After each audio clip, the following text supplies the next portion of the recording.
everybody. Welcome to episode 9 in IFMA's FM COVID-19 webinar series. We've got an awesome panel lined up today to dig deep into IFMA's Pandemic Manual. But before we jump into today's session, I want to go over a couple of housekeeping items.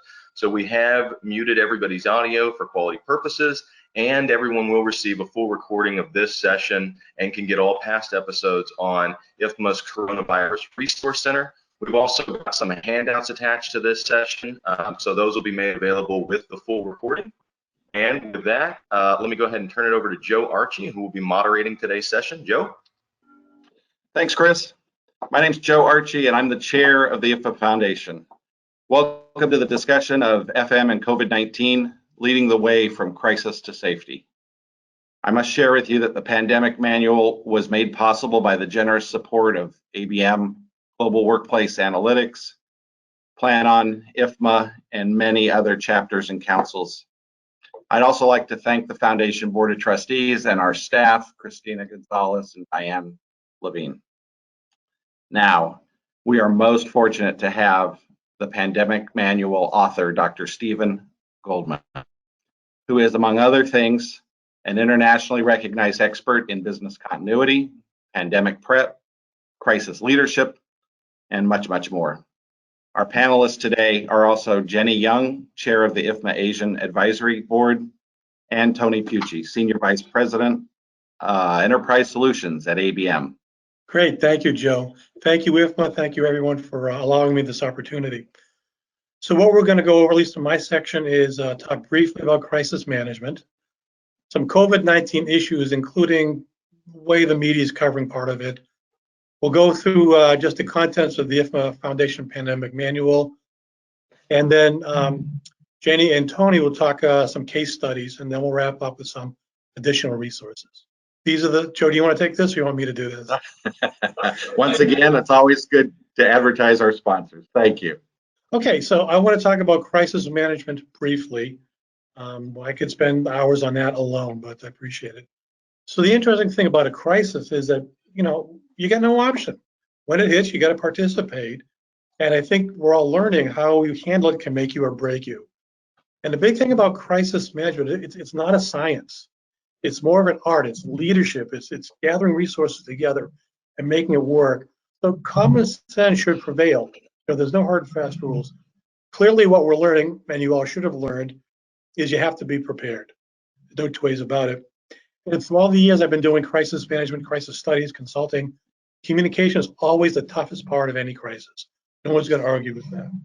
Okay, so the basic philosophy is that your day-to-day operations are not suited to managing a crisis. You can take oil from 10,000 feet underneath the ground and, you know, sell it for $2 or $3 a gallon. That's wonderful. You can get all these chemicals. You can provide all these financial resources. Wonderful. But that doesn't deal with the crisis. So what you do is you set up a crisis team to deal with this. Now, in this particular situation, you should have set up a pandemic response team. So, Chris, let's see the first poll, see what that looks like. Okay, so the question is, my organization had a pandemic plan in place before the COVID-19 pandemic. So please check one. You'll be graded on the curve. Go ahead. So this will last a few seconds, and then we'll go on to the next slide. So again, appreciate all the feedback. Appreciate IFMA supporting the manual and making all of this happen. Okay, Chris, there we go. Okay, next one. Wow. That is interesting, but wow, over half of you did not have a pandemic plan in place before the pandemic. Okay, well, we have all learned something. I think what's more interesting is that 16% of you don't know. That's kind of scary. We can talk about that later. Okay, Chris, thanks. Let's move on. One more. There we go. So one of the things I'm working on is research on work from home. And right now I'm going to write a paper on it. I've got 60 companies responding. This is interesting. 95% of the staff, the people I've talked to, are working from home, except for manufacturing. Obviously, you can't build a car or pour concrete from your home. So that work from home rate is down to between 5 and 30%. Now, based upon what the previous poll, the key trend is those who had a plan and exercised work from home had fewer problems and faster startup than those who didn't. So if you had a plan, business continuity plan, a pandemic response plan, you had fewer problems. In other words, you were ready for it. And more interestingly, there were better communication practices and coordination overall as you had a plan and had you exercised it than those who did not. So for those of you who in facilities who have business continuity as one of your areas of leadership, there should be no there should be no surprise to any of you. Okay, Chris, let's see what the next poll looks like. Okay, is facilities on your pandemic response team or your crisis management team? Yes, no, don't know, or we do not have a pandemic response team. So go ahead, open it up and let's see what the results are. And again, there's no wrong answer. We just want the right answer. Clearly, facilities needs to be on the pandemic response team because you're one of the critical responders in this pandemic. But you also should be on the crisis management team for general, if you will, general crises, a typical crisis. You need to be on that. Even if it doesn't affect facilities, your people need to be represented there. So let's wait a couple seconds for the music to come around and we will see what the results are. Now, I know a lot of you thought, gee, a PowerPoint presentation, that's what I want to do, but thank you for participating. Okay, this is good. 71% of you, almost 3/4 of you are represented on the team. That's great. The scary part is you don't know, and we do not have a pandemic response team. So again, I encourage you after today, after the session, start working on your pandemic response team. Great, Chris. Thanks. Let's move on. Okay. This is key. Every time I write a business continuity plan, what are the first things you bring back? Well, what you bring back are people, facilities, and connectivity. Without those three pillars, you cannot run an organization. Even if facilities is at home, you've got to have people, facilities, and connectivity. Now, in the background, you'll see a building at MIT called the Data Center. The architect did not crumple up the diagrams and send them out to the construction people. That is, in fact, what the building looks like. So if you ever come to Cambridge, let me know. I'll give you a tour of the building. That's also where we hold our crisis course. But again, facilities people are one of the three main pillars in recovering from the pandemic. You are heroes. In my mind, you are heroes for getting the buildings ready, what you do. Okay, Chris, I want to talk about some issues that have come up. Chris? First thing I want you to understand and think about is your people. Make sure you support your people, whether they're your employees, contractors, whatever. Again, one of the key pillars of any organization are its people. So, monitor, provide what's called an employee assistance program, monitor their health. Understand that your people may have issues, personal issues, family issues, financial, work from home. How do I get back into the office? What, if I have to work from home, I have to come into the office, but my kids are still home because school isn't open. How do we deal with that? So these are the types of issues I want you to think about with your people. Communicate, communicate, communicate. I cannot emphasize that enough, but listen. Hearing is one thing, listening is another. I want you to listen to your people. And finally, and hardly last, is about overworking people. If you look to the right, there's what's called the human function curve. And you'll see like the y-axis, the vertical axis is performance, the x-axis across is stress. So clearly no stress, no performance. We all know that. We've all had teenagers. We know that. But seriously, the more stress you put on people, actually it goes up the curve and you're good for it. We all have a comfort zone where a goodly amount of stress and we get the job done. And in some cases, you can push a little more stress and you get a little better performance. We all hit deadlines. We all hit last minute jobs. That's just human nature. That's the way we are. But what you worry about is the curve is when you put too much stress on people and you start getting negative results. You start getting a lack of performance, degraded performance. So it's easy to say, well, 3/4 of the people are coming back. We'll just have them do the extra work. Well, please think about it. Please think about it because you're going to push your people too far and it's not going to be good. So care for your people. Key consideration for all of us in any crisis. Okay, Chris? Okay. I'm going to venture a little bit into the political, if I may, but there's a couple points I'd like you to understand. If you read the headlines, the flavor of the week, several weeks ago, was testing. How the U.S. fell dangerously behind the other countries in testing. You can see here's two news media outlets, and 1 week was ventilators, 1 week it was this, 1 week was that. Several weeks ago was testing, and they kept pointing to South Korea as someone who's beating our tails, beating the United States tail. Okay, very well and good. They did. However, Chris, can we see the next slide? South Korea did a good job because in 2015, they got hit with the MERS crisis, the Middle East Respiratory Syndrome virus. And in 2015, they failed. They did not a good job. You can read the headline. You can look it up on Google. They did not a good job. So what did they do? They learned. They learned from what happened, and they were prepared for the next one. And a student of mine, he was in South Korea, and he said, we're talking about this, and he said, people don't know this, but South Korea set up its equivalent of CDC response team since 2015. It's been running since then. It's like our team running all the time. More importantly, about a month before COVID-19 was made public, South Korea ran a nationwide drill on just this. A lot of planning and a little luck, and they came out fine. I'm not taking anything away from South Korea. They did a great job. They had a situation, they learned from it, they were prepared, they did a good job. My point is, don't start pointing the finger at other countries until you've read the facts. Speaking of facts, next slide. This is the danger of me, data, and an Excel spreadsheet. This is a compilation from Johns Hopkins University, and you can see that, my goodness, look at this. We're leading the world in deaths. What is wrong with this country? 82,000 deaths. This is as of last week, and that's almost 3 times the next country. Okay? So clearly something's wrong with the United States. Okay, no. Look at the facts. Chris, can we see the next slide?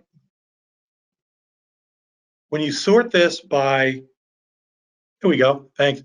So if we sort this by deaths per population per 100,000, I think it says, per capita, look at this. We're down like in the mid-range. So just on this alone, you can see how the United States is not doing relatively bad. It's what people put up for numbers, and I don't doubt the numbers. It's just what people do with it. So look at Belgium. That's number one. Spain and Italy, we've all heard of that, but no one's heard about Belgium on a per capita basis. Chris, if we go to the final slide on this. Now look at this. If you do the survey on deaths per square mile per population, we're down there. We're very low relative to the rest of the world. But look at poor Singapore. It's because it's got a few number of deaths, but it's got a tiny, tiny landmass and a relatively small population. So anyone can take data and manipulate it to whatever political point they want. I'll just phrase it nicely that way. So my point is to you as facility managers, as leaders, is to ignore the noise and is come in and do your job. Okay? Don't worry about the numbers. You've got a very important job to do. Go ahead and do it. Chris? Okay. The next topic would be the IFMA Foundation Pandemic Manual, and it's a great effort, a collaborative effort by a lot of people. These are the topics that are in there. It's online. You can download it free, as it says, and a lot of good information, a lot of checklists. We tried to make it. It's very comprehensive, and so again, you adapt what we've done to your facility, your organization. So there may be some things that don't apply to you. That's fine, but that's, you just adapt it. These are the appendices, again, put together by a great group of people. Resources, tons and tons of websites, a glossary of terms from, I believe, University of Texas Medical School, great little glossary. 2 articles on remote work and management systems. Then we've got, I think, about a dozen at the moment case studies. And you can see the different areas that we cover. If you want to submit a case study, the book is dynamic. It's live. We can update it. Just send it to IFMA or the IFMA Foundation. We'll incorporate it. So there we go. It's a great document and very good resource. So I'll just summarize with what I said before. That's Coach Bill Belichick of the New England Patriots, and being from Boston, it's mandatory. Seriously though, ignore the noise, do your job. You guys are heroes getting buildings up and ready to go when we're ready to come back. It's all on you. It's a tough job, but keep up the good work. Turn it back over to Joe. Wonderful. Thank you. Thank you, Dr. Goldman. Really appreciate your insights. Now we're extremely fortunate to have two case studies that are going to be presented. Both Jenny and Tony were contributors to the Pandemic Manual. And so to kick it off, Jenny Young, Chair of the IFMA Asian Advisory Board, please, welcome. Thank you, Joe. Thank you for joining the webinar today. I'm going to sharing some case study with you. This is not only for a particular company, but for a general case that is happening in Asia. So if you look into the Pandemic Manual, the case study, so in Asia, we have impact of SARS in 2002, which is a very serious case in Asia. So many fatal cases. And people are learning, and FM are learning from these cases. So for this coronavirus case, COVID-19, so we have been having a lot of the experience from the past. So in Asia, the virus happened outbreak in January, end of January. So that was the time during a Chinese New Year. So many people are on a holiday.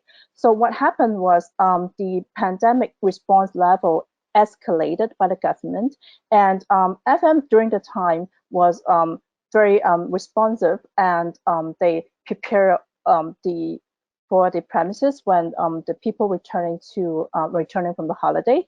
So basically we have separated into several phases. In phase one was during the escalation phases. So FM has reviewed the pandemic plan. And that was the very first stage that Dr. Goldman has mentioned about the communications. And the pandemic response team has got together, and there was a very emergency workforce that worked into how the workplace will be happening and what we need to do to prepare for people when they return from the holiday, like cleaning, and also look into every details. We're mainly looking into what our employees are having for the safety. And one of the very important part is the psychological safe as well, because from the past experience that we have to have all the communications to people. So we have a lot of news, and from the social media, from the news, and from different sources, and that would cause a lot of panic. So for FM, we're very important that we have the plans ready, and the signages, and also communications, work with the government according to the government's level, and work with the corporate affairs, corporate communications, to make all the announcements before people coming back to the office, so they're well prepared for themselves what they will be expecting. So they will be worrying about what about how to get back to the office, and especially when we are having the collaboration spaces in most of the offices, most of the organizations, we have like over 53% of the people of the companies are promoting collaborations in the workplace. So almost from rising from 2017, like 30% of Asia's offices are the sharing spaces, and up to 2020, 45% of the offices are having the HR spaces.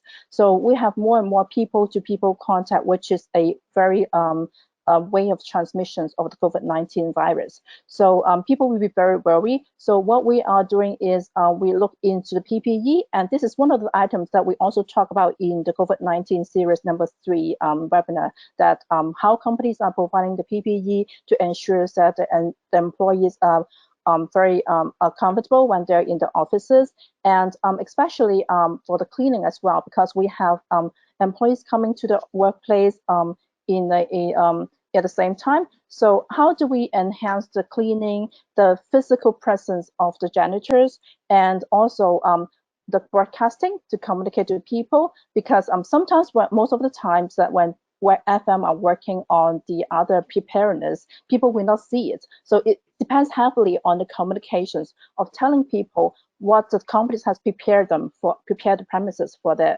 returning to work, or when they stay in the premises. And that was the first stage, and that was not the it was just at the start of the outbreak. And then when the case developed, we see a lot of the cases from the news. So people start to worry more about it. And we're getting people more and more engaged to the pandemic response team. And that is the times that we also have the communication channels and inviting the staff to also feedback. It is very important that we have a communication channel because the social media and also other sources are having rumors. So we don't want staff to getting panicked saying, oh, okay, there's a case the next street, a neighboring street of us, or the building across the street, that are we going to get infected? Because this is a new virus and we don't have a lot of information. We don't know whether there's any special medications that can cure quickly, and there's no vaccinations, and people is getting into a panic mode. That was about 1 to 2 months when the outbreak started. And we have as FM, that's why in this webinar is called Leading the Way from Crisis to Safety. So FM plays a very important role to take the lead in the organizations to tell people how we manage the real estate, how we manage our premises to keep people and the premises safe. So the people is that the people contact, and also from working together with HR and working together with IT, because at a point of time that the organization will make a decision that letting the employees to work from home, so that IT will come into place very important, because we have to have the connectivity to continue the business while employees are working from home. And also we also have to look into the regulatory requirements, and also how do they maintain their the privacy of the information that when they're managing in a different environment, and also the employee wellness when they're working from home. They don't have the ergonomic furniture, they may not have the ergonomic furniture from home. So how do we maintain this kind of amenity for the employees?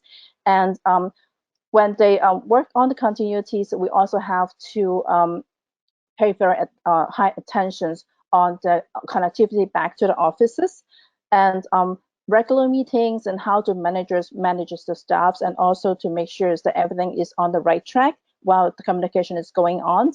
And for the people that needs to have the site dependency, so they have to come back to the office 100%, that we will provide them some of the transportations, shuttle bus, etc., to help them to get to the office.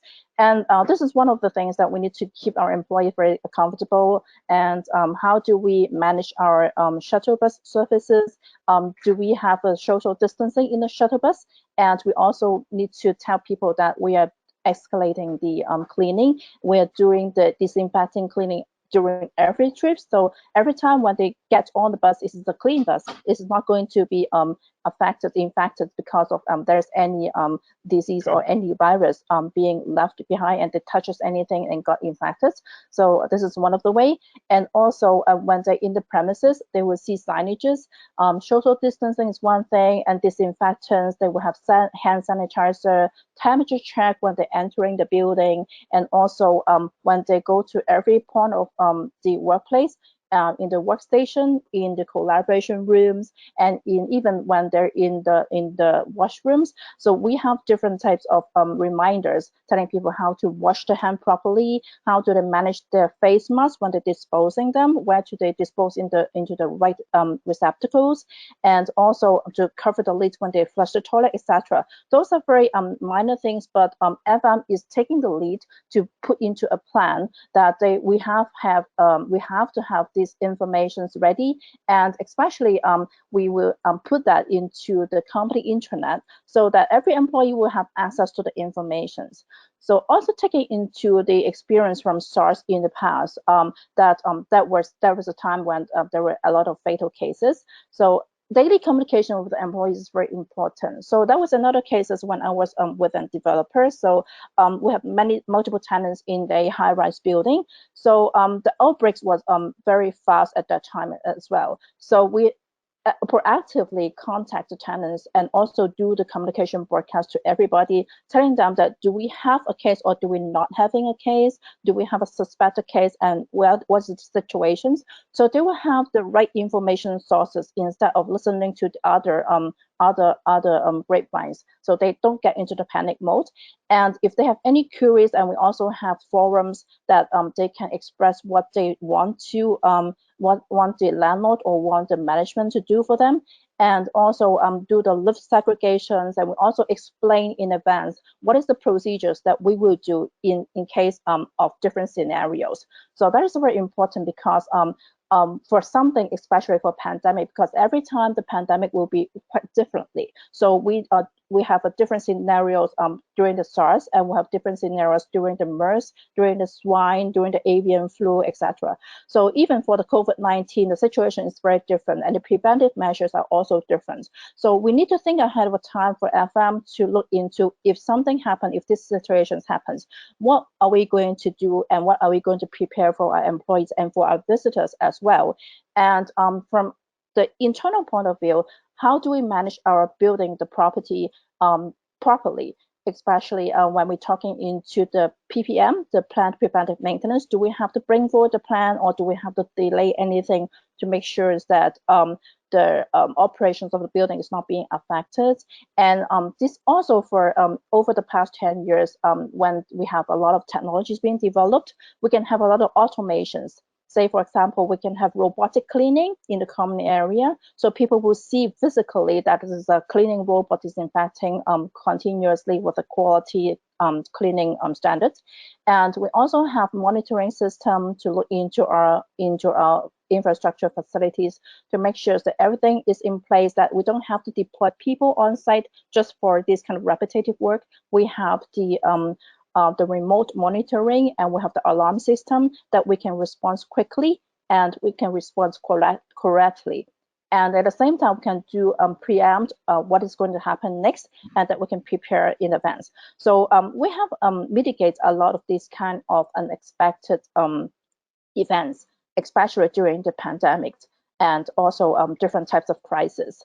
And we can deploy our people in the more variable situations that the people will be managing something that is not necessarily to be on site, so they can do remotely to avoid to minimize the team that is being deployed in the premises. And for the last phases, that when the situation is being more in control in the community, then our next step will be to look into business continuity, focus a lot on that. So the business continuity will be something that is related to when people coming back for the business, when we focus back to the business continuity, to the business operations. So how would the premises support that operations? And for the premises, for the office layout, for the workplace layout, how do we plan for the workplace that can help our business in terms of the social distancing and in terms of the other supports that we can provide them, for the COB site, because that is something that people has been discussing, and we are getting feedback from the employees, from the business units, and we're also having very close communications with the pandemic response teams on daily basis, and that is involving the senior management and also the corporate directive.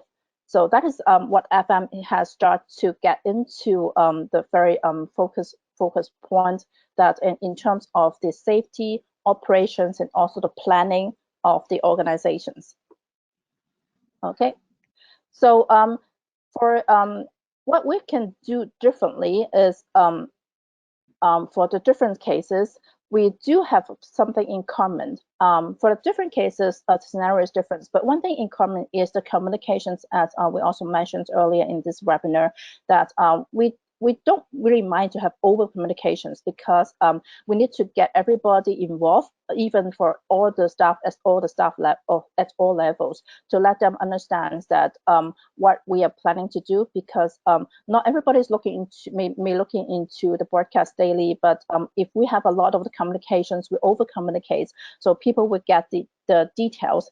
And we also we have to be open-minded, because in the past, for the crisis management plan, we focus a lot into the technical side and engineering side, but in the past few years, or even in the past 10 years, we look into a lot of different types of crisis management that we need the FM to accommodate for. Say, for example, the social unrest and also the pandemic. So these are the two things, not because of the technical or the operation or the infrastructure of the premises, but for other items that is beyond the FM's control, but we have to react and respond quickly to address to these issues, to make sure that the operation is proper, so we can prepare the premises and prepare the this environment for our customer and for our visitors and for our employees. So that would be this case study, and I would get it over to Tony for your case study as well. Thank you, Jenny. I don't know if Joe, you had any questions come in for Jenny before I begin? I did have questions that came in. I think they may be common to both case studies. So if it's all right, Tony, if you'd like to proceed, and then we'll toward that, when you're completed, we'll rip into the questions. Very well, and thank you, Dr. Goldman and Jenny Young, for your comments. I think we need to look at the FM job through the lens of crisis management. We don't necessarily need to get into the weeds about cleaning per se in this seminar.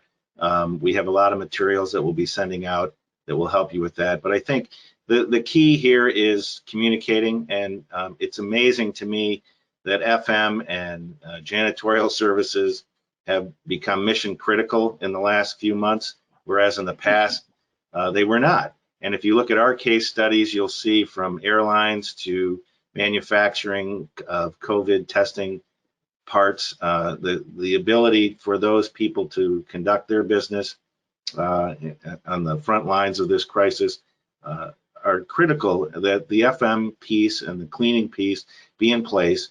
And the way that happens is through communication. You heard Dr. Goldman and Jenny Young say that over and over again.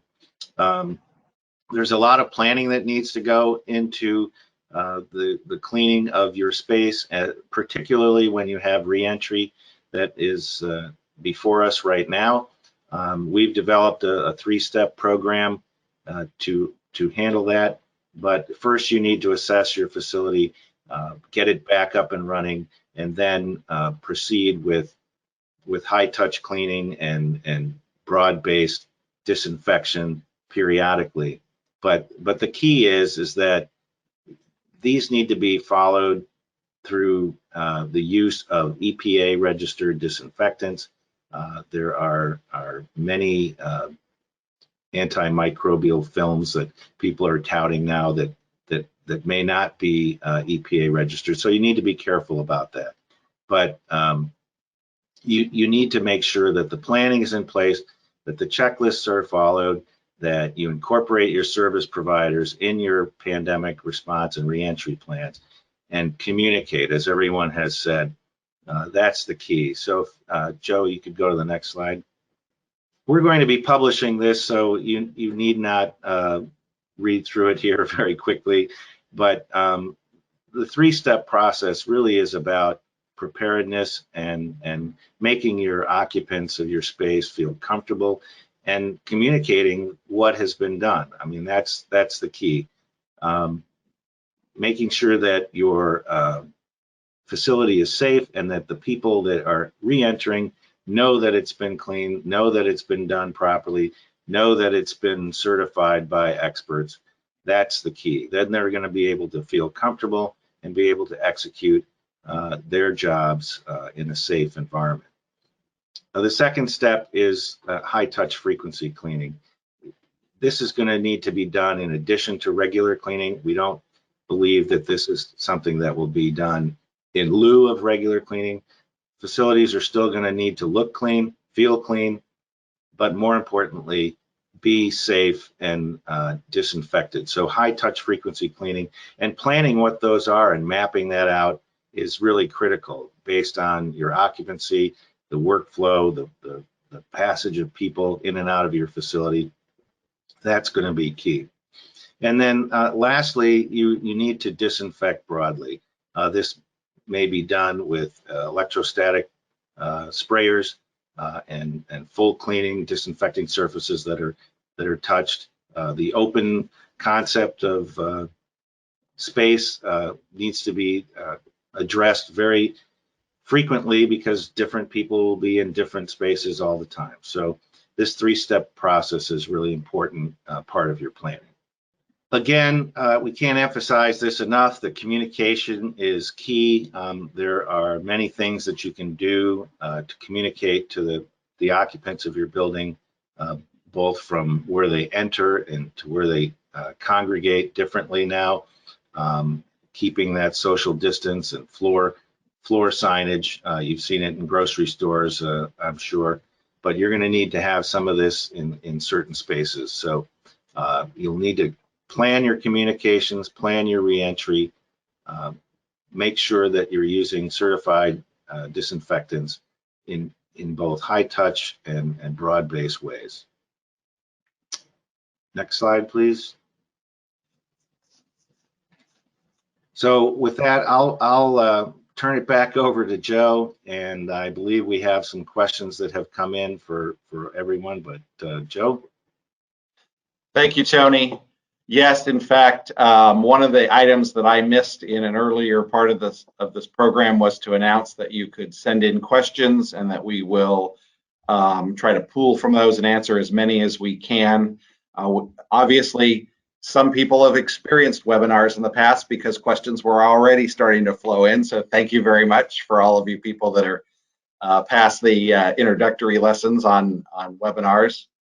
I'd like to begin while I'm kind of delaying for a few more questions. I thought I would ask a couple of each of the panelists.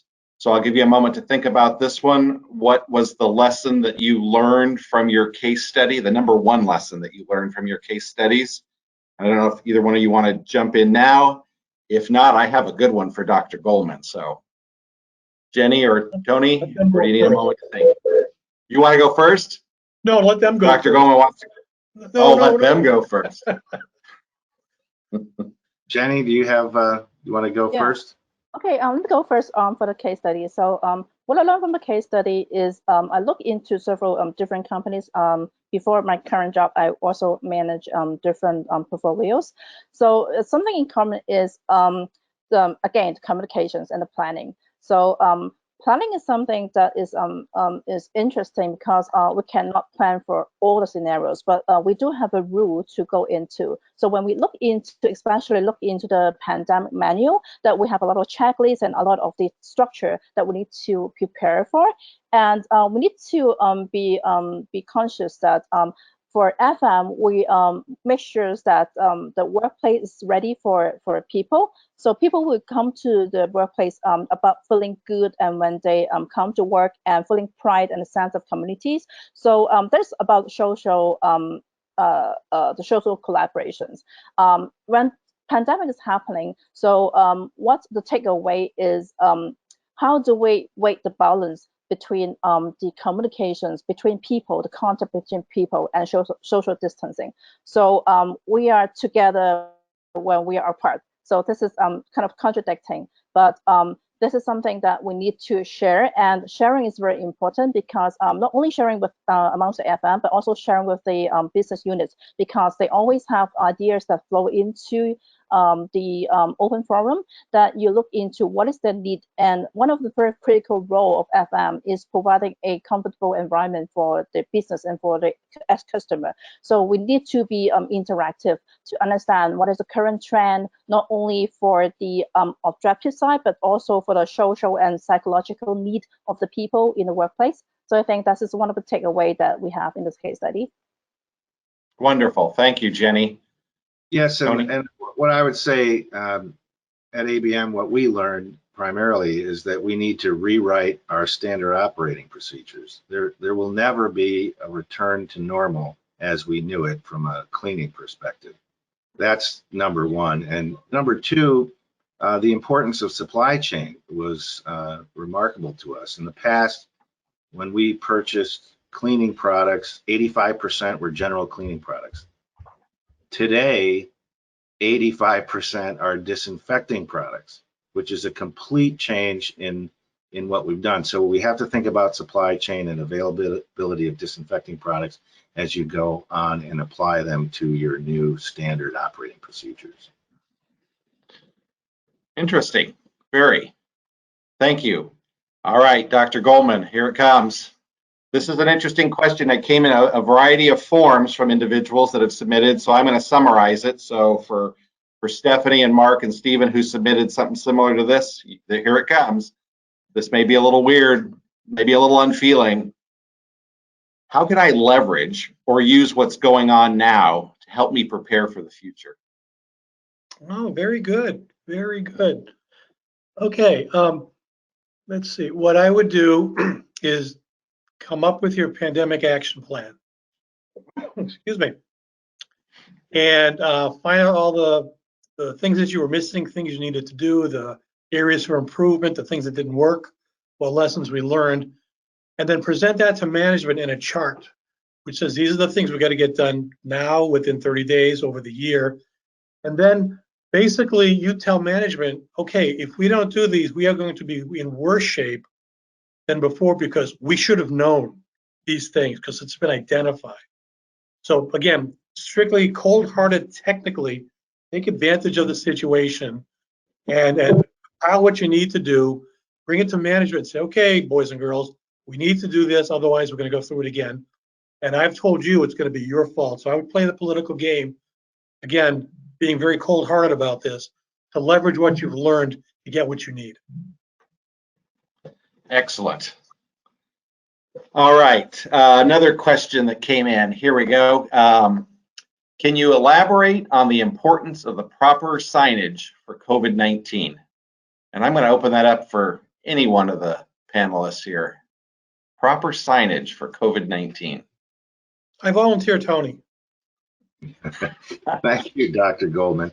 Well, we showed on a previous slide, maybe we can go back to that, Chris, where we have developed a lot of signage for people to understand what's going on, what they need to do, reinforce the important things of social distancing and proper hand washing.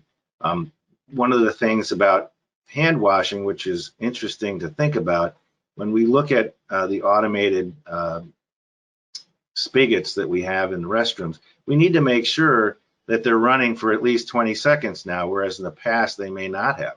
So there's little things that you can do to improve your situation within your facility in addition to signage. But certainly people are going to need to know that you're doing the right things, and they're going to need to be reminded for them to do the right things in order for the facility of the future to work. Excellent. This one definitely routes to the doctor. With the information about being asymptomatic, is temperature taking a sound method for screening? Okay, my doctorate's in education and engineering, not medical. I knew that, but I thought we had to take advantage here. Okay. Yeah, I would check with the local health department. It would seem to me, the answer would seem to me yes, but I don't know. And we talked about sources of information, and the local health department, the CDC, are the best place to go for that information. So absolutely go there. Wonderful. Thank you for playing along. Other questions? This is interesting. What sort of solutions are you considering for open floor cubicle design? How are you handling social distancing in that scenario? And would you make any modifications? Jenny, Tony, I know you have worked in those environments, obviously. Yeah, I can volunteer that. Okay. Yeah, definitely. Okay. So I think that is one of the things that we're currently facing, that is having a very comprehensive plan to communicate with the business and to the users that we have to develop a typical protocol for people to understand that for what kind of seating plan and what kind of usage of the premises can you maintain the social distancing. So for our case, it's a 2-meter rule that you have to sit 2 meters apart from each other. So for some cases that they may be site dependence, that we will be installing some panels, partitions in between, so they can have some blockage for the safety. But most importantly is the employee safety. So we encourage people to have separating the teams into split team into different work shifts, and also some of them may be working from home and then rotating to work into the office. And when we work together, that we have a cleaning plan that every time on hourly basis, there will be janitors doing the disinfecting cleaning on a high touch area. And we also provide some touch-free facilities for people when we do the new fitting out. So that is something that we can help people on the common area, on the like social area. And especially when we also have one of our workforce task force to look into how we need to look into the new normal in the future. So that is how to use the open collaboration space, especially as we just mentioned, that the number of assigned workstation has significantly reduced from 97% to 41% in the past 10 years. That means that more and more collaboration is happening in the workplace. So how do we work against collaborations with the social distancing is a big topics that we're working on. Excellent, thank you. I have a question about the pandemic plan and how often we should conduct drill exercises, tabletop exercises. Any specific guidance you would give us? Yeah, at a minimum, you need to conduct, a pandemic, it used to be maybe once every 10, 20 years, people just didn't give it much credence. Those companies that did do a pandemic drill, like I said earlier, the research has shown that they're way ahead in responding and communicating. Crisis management team, and particularly facilities department, minimum 1 a year, full-scale drill, and maybe quarterly updates, quarterly tabletops. Throw out a scenario, we lost this building, or that building's gone, or the staff is no longer making it. Even an hour a quarter is fine, but every year do at least a 4 to 8 hour full-scale exercise with the crisis management team. They need to know how important facilities is. There's a great way to get in front of senior management by participating in a drill. So yes, absolutely. Wonderful. Tony, I think this goes right to you. Is there an equation I can use to determine how frequently we need to disinfect? My building is 75,000 square feet, and we have 5 to 16 people in the building at a time. I don't know the answer to that. I don't know that I know the answer to it, but I would say that what you need to do is understand the flow of people and where they sit and where they go. And you do need to have high touch frequency disinfection. Getting back to the other question about the open workspace, you need to make sure that your service providers know the frequency by which these places will be occupied. There are technologies now that you can use with sensors and what beacons and whatnot that might be able to tell you that. But nonetheless, high frequency, high touch disinfection and intermittent broad-based disinfection with electrostatic fogging would be in order. But I don't believe there is an equation per se, but I think you can mitigate the spread of viruses by having hand sanitizing stations, having wipes available to the employees so that they can wipe down spaces prior to and after they occupy them. So it's really a full effort that needs to be taken place along with your service provider and your employees. Excellent. Thank you, Tony. I know based on that answer, we have some resources and information available that we were making available to attendees here, obviously available on the IFMA Foundation website. Chris, can you provide us with some direction around other information that we had available for that? Yeah, thanks, Joe. So we have the MIT Crisis Business Continuity course coming up. It'll be July 21st, and then also again on the 28th. You can get more information on a lot of the topics discussed here today from the IFMA Foundation. As we mentioned, we're going to be sending out the link to the Pandemic Manual. There were also a number of handouts included. And as Tony mentioned, there was a slide that some of you requested for the signage, and then also that grid, that matrices. So we'll make those handouts and all of that stuff available. Our next episode, we're going to follow up with a part 2 to this, the road to recovery. So that's going to be next Wednesday at 10 a.m. Central Time. So please tune in for that. And then also, like I said, this episode, all past episodes, and all of these resources are available on IFMA's Coronavirus Resource Center at ifma.org/coronavirus. So huge thank you to all of the panelists for coming on today and for sharing all of your expertise. And also very big thank you to all of the audience who have been following along with the series and providing a lot of great questions. So thanks so much, everybody, and we will see everybody back here next week.